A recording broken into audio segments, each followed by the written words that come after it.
Why don't vegans care about the rights of plants? After all, they're alive too. Vegans murder plants. This is something that I hear all the time. It's funny because before I went vegan, I never considered that plants felt pain or had the ability to suffer. But since going vegan, it's something I'm told almost on a daily basis. If we look at the science just to begin with, plants have a brain, a central nervous system, and they don't have pain receptors, which means from a scientific point of view, they don't have the capacity to feel pain. If we consider the reason that humans and non-human animals have the ability to feel pain is so we can escape danger and avoid life-threatening situations.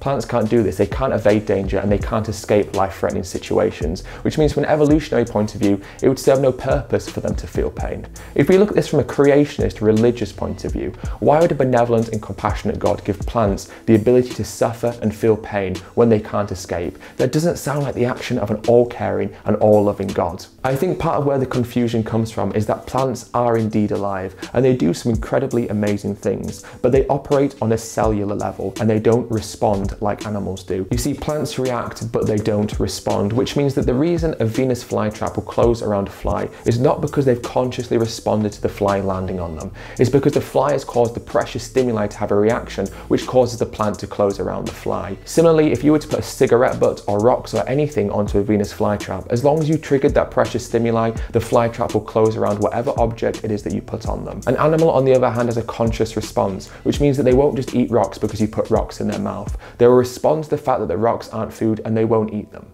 Another way to look at this is a doorbell. A doorbell will ring if you press the buzzer. Now, the reason the doorbell rings is not because it's conscious, it's because it's having a reaction to the fact that the doorbell has been pressed. Now, let's look at the ethics side of this argument as well, because I don't truly believe that anyone looks at the life of a plant and holds them in the same regard as the life of an animal. Ask yourself this question: if you were driving down the road and a dog ran out in front of your car, would you swerve onto a grassy verge to avoid killing the dog? If you would, then you yourself admit that the life of an animal has a higher moral value than the life of a plant. We also have to acknowledge that it takes up to 16 kilograms of plants to produce 1 kilogram of certain animal products, which means that vastly more plants are used in the production of animal products than they are vegan products, which means that vastly more plants are killed or murdered in the production of animal products than they are vegan products. So even if you truly believe that plants feel pain, they suffer, and they deserve to live just as humans or non-human animals do, then you should still be vegan, because by being vegan, it means that you're contributing to a lot less suffering to plants as well as animals.